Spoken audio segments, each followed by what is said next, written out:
The dust settled where her wedding dress should have swept. Instead, Hattie Lark walked alone across the Nebraska plains, one hand pressed against her growing belly, the other clutching a letter that had destroyed everything she thought she knew about love. The man who had promised her forever had vanished like morning mist, leaving only whispered accusations and pointing fingers in his wake.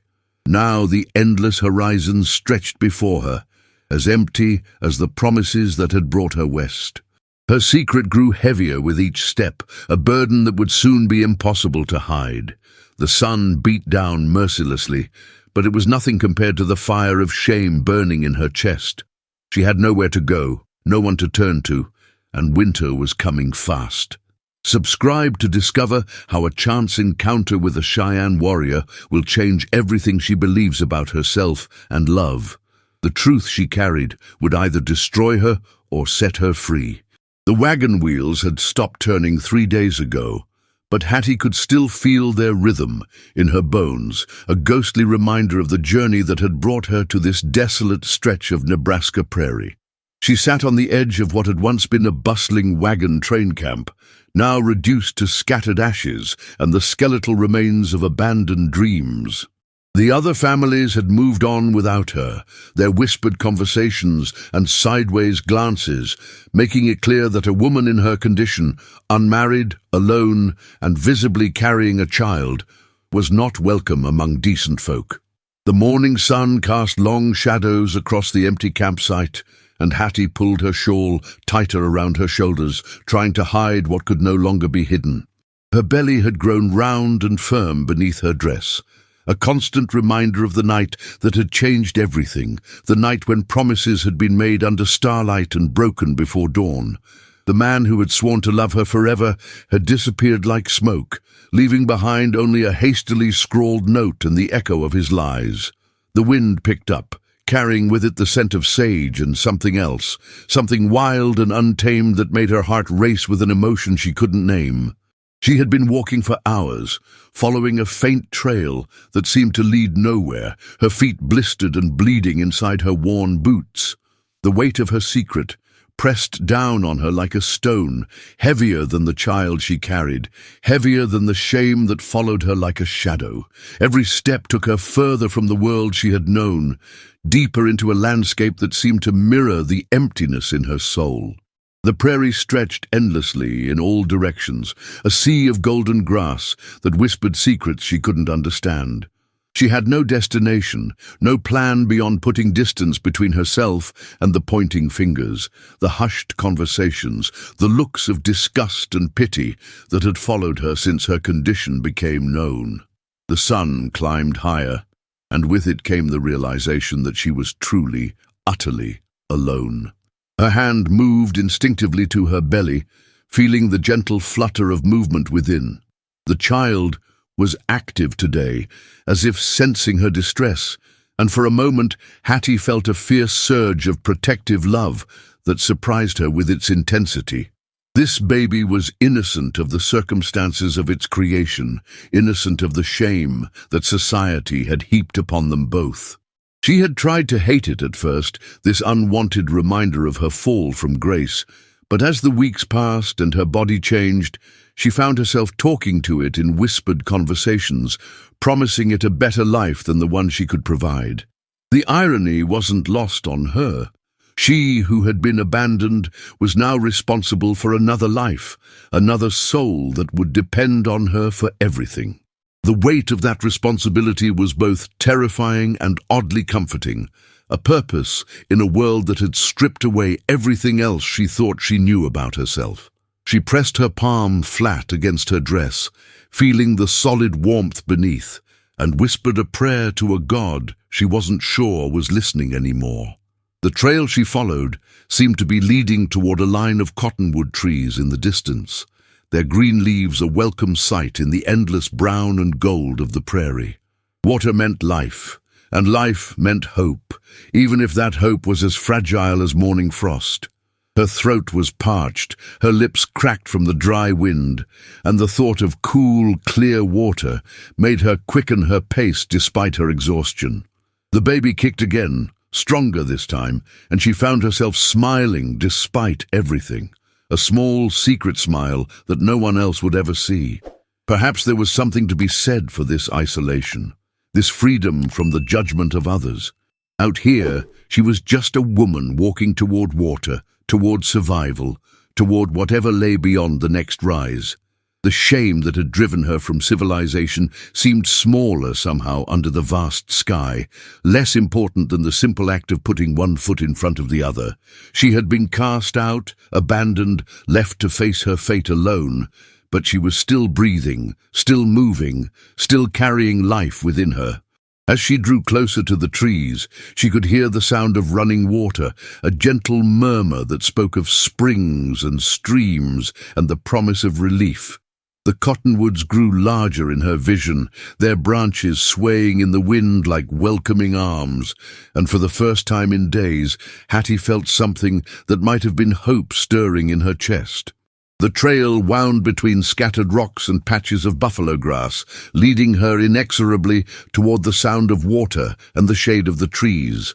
Her steps grew lighter despite her weariness, and she found herself humming an old hymn her mother had taught her, a song about finding grace in the wilderness. The words came back to her slowly, half-remembered fragments of faith and comfort that seemed to fit this moment, this place, this strange journey toward an uncertain future. She had been abandoned by man, but perhaps not by providence, perhaps not by the mysterious forces that governed the turning of the world. The water called to her, and she answered, drawn forward by thirst and hope and the simple human need to survive. The sound of her own footsteps seemed unnaturally loud in the stillness, each step a declaration of her presence in this empty land. She was no longer the respectable young woman who had boarded the wagon train with dreams of marriage and a new life in the territories. That woman had died the morning she woke to find herself alone, her reputation in ruins, her future uncertain. This new woman, this stranger walking toward the cottonwoods, was someone she was still learning to know, someone harder perhaps, but also more honest, stripped of illusions and false hopes. The baby moved again, a gentle reminder of the life growing within her, and she placed both hands on her belly, feeling the miracle of it despite everything else. Whatever lay ahead, whatever trials awaited her in this vast and unforgiving land, she would face them with this child, this unexpected blessing that had come wrapped in shame and sorrow, but was no less precious for it. The cottonwoods rose before her like cathedral spires, their leaves catching the afternoon light and casting dancing shadows on the ground below. Hattie could smell the water now, sweet and clean, and her pace quickened despite the exhaustion that weighed down her limbs like lead. The trail curved between the trees, following the natural contours of the land, and she found herself in a small clearing where a spring bubbled up from the earth, forming a clear pool before flowing away in a narrow stream. The sight of it brought tears to her eyes, not just from relief, but from something deeper, a recognition of beauty in a world that had shown her so much ugliness. She dropped to her knees beside the pool, cupping the cool water in her hands and drinking deeply, feeling it flow through her like liquid salvation. The baby seemed to settle as she drank, as if it too understood that they had found sanctuary, at least for this moment.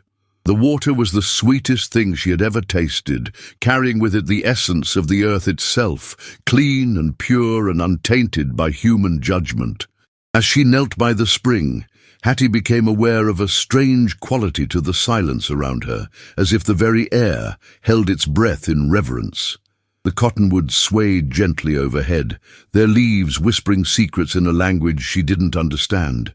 And she felt a presence here that was older than memory, older than the wagon trains and settlements that had carved their way across the prairie.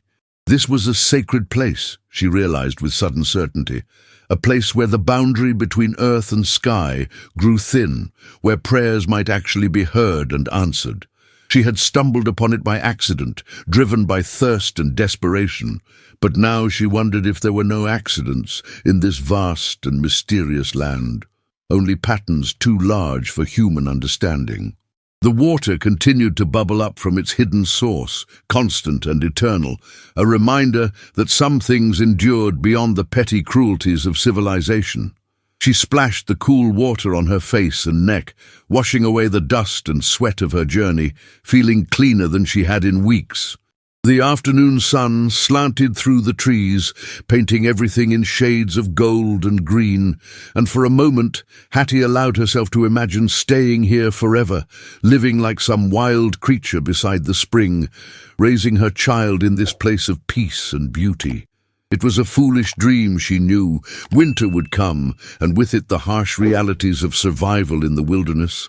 But the fantasy comforted her nonetheless.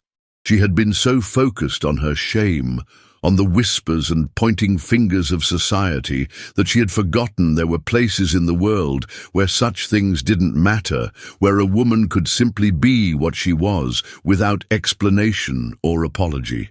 The baby kicked gently as if in agreement, and she found herself laughing softly, the sound strange and rusty from disuse. When had she last laughed? When had she last felt anything other than fear and shame and the crushing weight of her circumstances?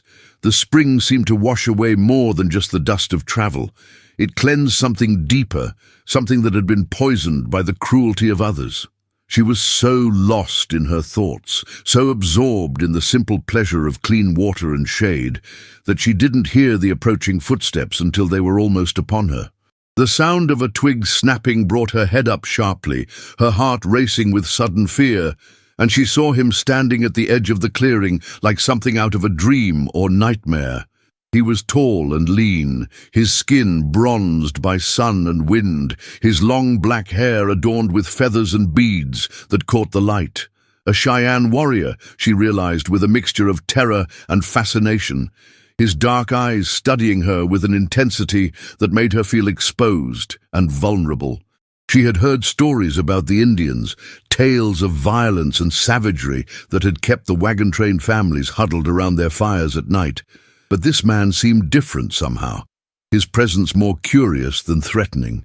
He stood perfectly still, as if he too recognized the sacred nature of this place. And for a long moment, they simply looked at each other across the clearing. Two strangers meeting at the edge of worlds.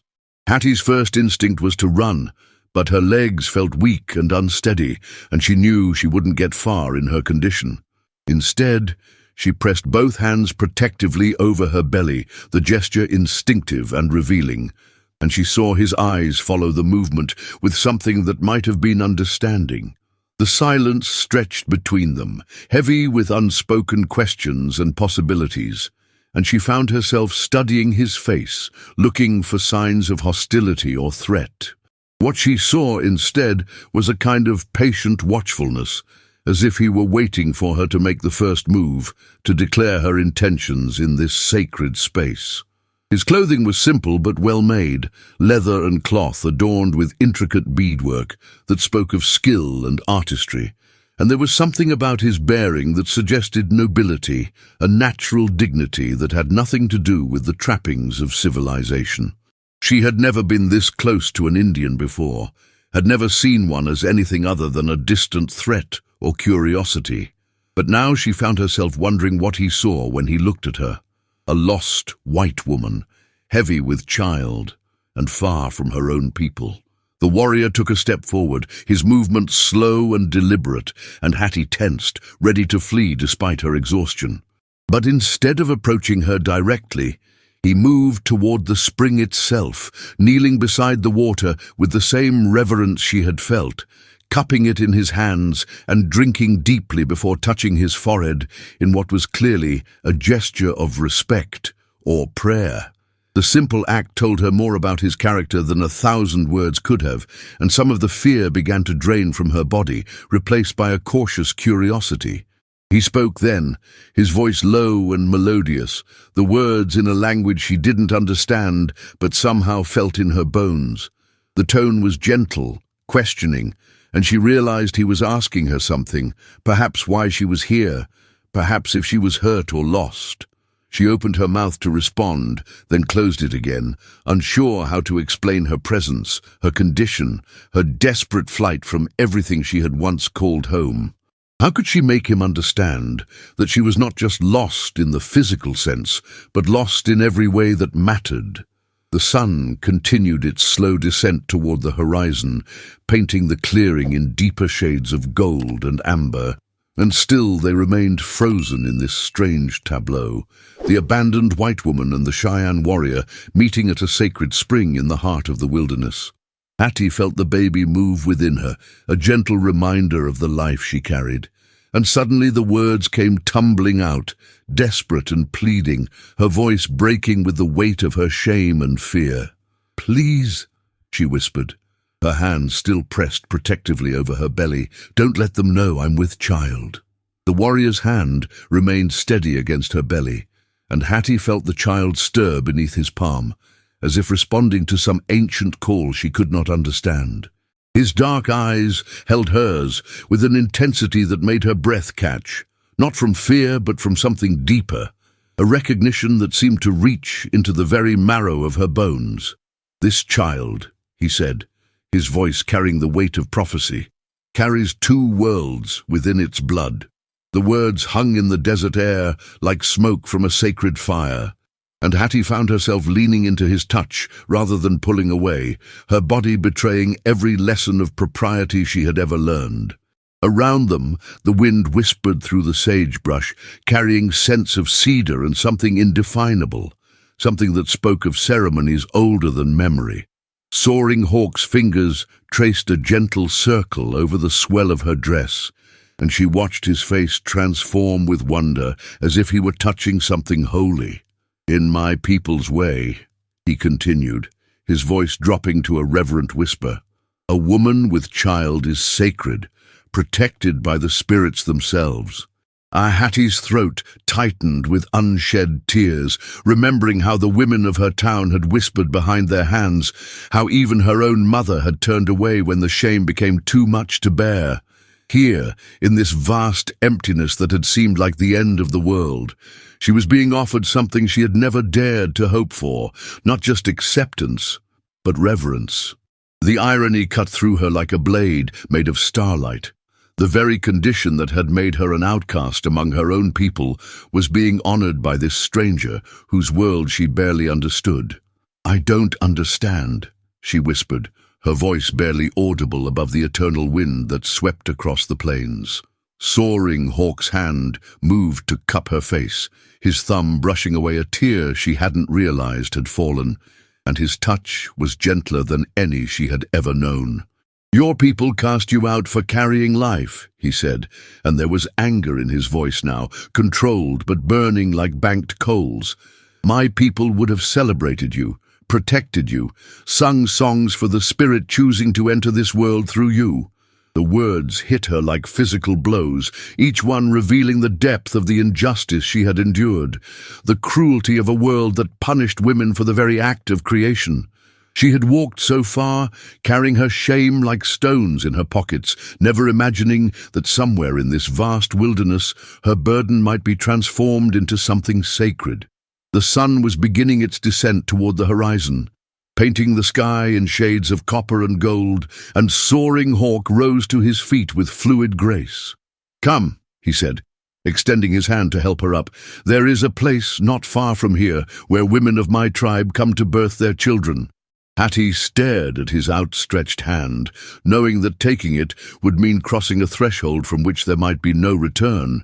Everything she had been taught about propriety, about the dangers of trusting strangers, about the impossibility of finding sanctuary in the wilderness, warred with the desperate hope blooming in her chest, like a flower pushing through concrete. But the child moved again beneath her ribs, and she thought of the long, cold nights ahead, of the wolves she had heard howling in the distance, of the very real possibility that she might die out here alone and forgotten. She placed her hand in his, and the moment their skin touched, she felt something shift in the very fabric of her world. His fingers closed around hers with surprising gentleness, and as he helped her to her feet, she realized that for the first time in months, she felt truly safe. "What is your name?" he asked, and the simple question carried such weight, such genuine interest that fresh tears sprang to her eyes. "Hattie," she whispered, and he repeated it carefully, as if learning the shape of something precious. "Hattie," he said again, and somehow, in his voice, her name sounded like music, like something worth remembering. The way he spoke it made her feel for the first time since her world had crumbled, like she was still a person worthy of being known. As they began to walk together across the endless expanse of grass and sky, Hattie felt the weight of her shame beginning to shift, not disappearing but transforming into something else, a story that might have a different ending than the one she had written for herself. The sacred spring grew smaller behind them, but its memory remained, crystalline and pure, the place where her old life had ended and something entirely new had begun. With each step, she felt herself moving not just across the physical landscape, but through the geography of possibility itself, toward a horizon that no longer seemed like the edge of the world, but like the beginning of one she had never dared to imagine. The sacred birthing grounds appeared before them, like a vision conjured from the earth itself, a hidden valley where ancient cottonwoods stood sentinel around a clear stream that sang its way over smooth stones.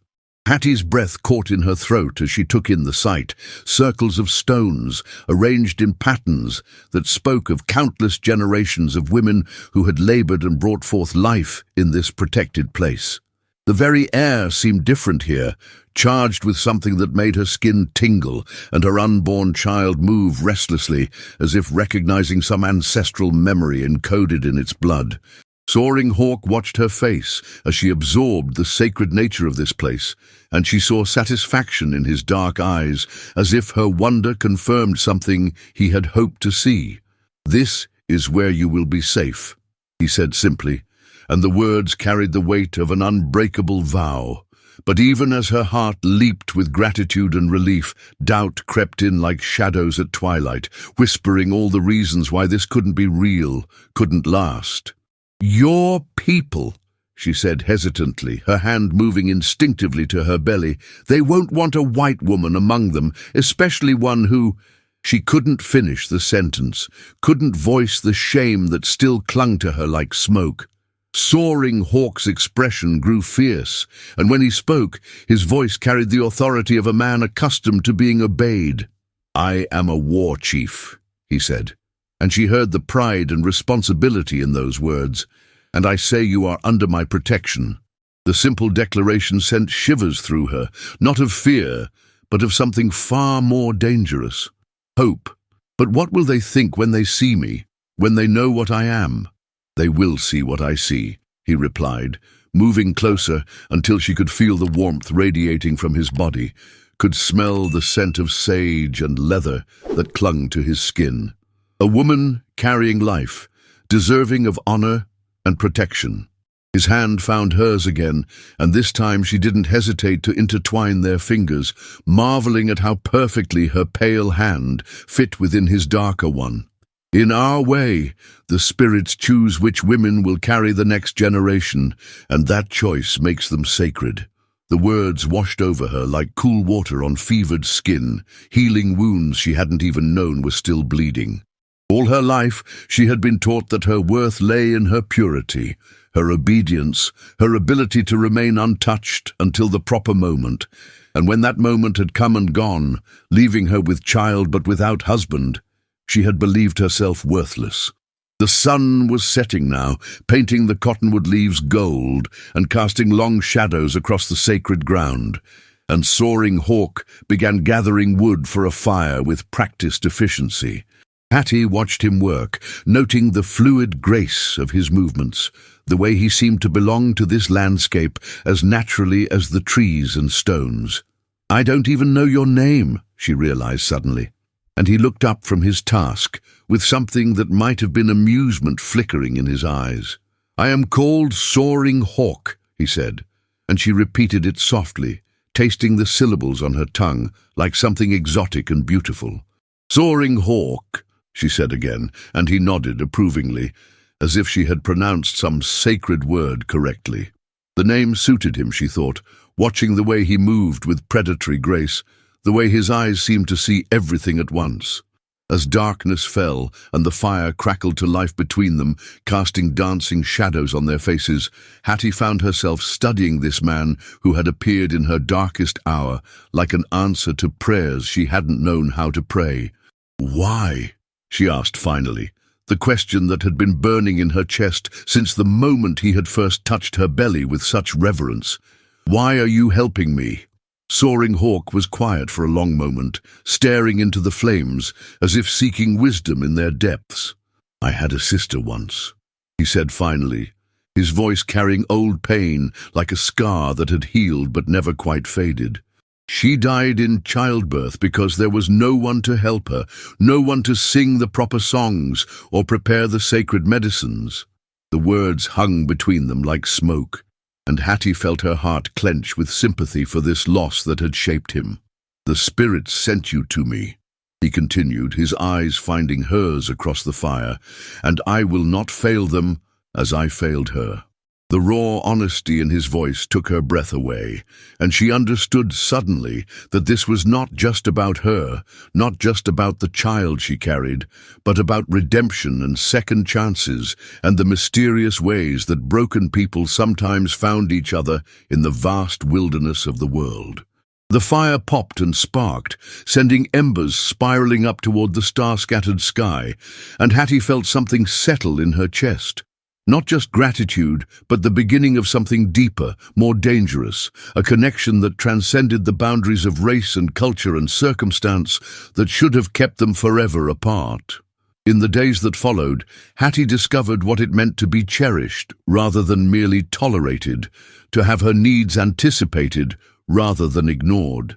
Soaring Hawk constructed a shelter for her from bent saplings and buffalo hide, his hands working with the patience of a man who understood that some things could not be rushed.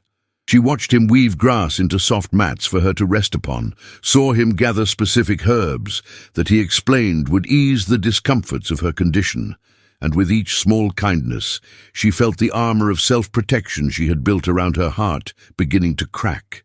When he brought her water in a carved gourd, their fingers would brush, and she began to look forward to these moments of contact with an intensity that both thrilled and terrified her. The child within her seemed to respond to his presence as well, moving more actively when he was near, as if already recognizing the voice that spoke to it in gentle Cheyenne words she couldn't understand, but somehow felt in her bones. The morning he first felt the baby kick, Hattie thought her heart might stop from the sheer intimacy of the moment. She had been sitting by the stream, washing her face in the cool water, when a particularly strong movement made her gasp and press both hands to her belly. Soaring Hawk was beside her in an instant, his eyes dark with concern, and without thinking, she reached for his hand and placed it where the child was moving. The wonder that transformed his face was like watching the sun rise, and when the baby kicked again, directly against his palm, he spoke a word in his own language that sounded like a prayer. "Strong," he murmured, his voice thick with emotion. "This one will be a warrior."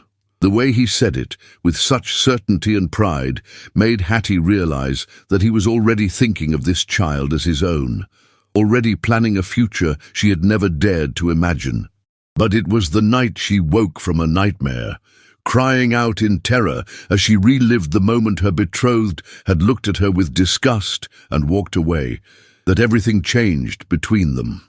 Soaring Hawk was there before the echoes of her scream had faded, pulling her against his chest and murmuring words of comfort in both English and Cheyenne. She clung to him like a drowning woman, her fingers fisting in the soft leather of his shirt, and he held her until the trembling stopped, until her breathing evened out, until she felt safe enough to pull back and look into his eyes.